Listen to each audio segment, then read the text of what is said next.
in, I think it was 1987, because I know at the time Alex hadn't been diagnosed with cerebral palsy, but we saw a documentary on television called Standing Up for Joe, and it was about a family from the UK who went with their son who had cerebral palsy over to Hungary. And I watched with great interest that program, not realising at that time that one of our sons had cerebral palsy. And quite soon after that, a lot of families from New Zealand started going over to Hungary, and as a result of that, a paediatrician and some people from the Child Potential Unit in Rotorua went over to Hungary, and they set up a group called PACE, which was Positive Action for Conductive Education,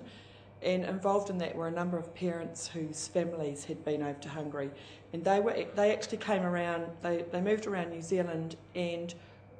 basically talked to families about what their experience was, and we were really interested in it from that point. And as a group, we decided to fundraise, and we actually brought a conductor out from Hungary. He came out for 4 months, and he spent a month in several different places throughout New Zealand, and he came to Christchurch, and that was our first experience of conductive education. Alex was about 3.5, and at that stage he was sitting, but he wasn't able to crawl or roll or anything like that. At the end of that 4 weeks, he was standing with one stick, and we were just totally blown away. We couldn't believe it. And from that point on,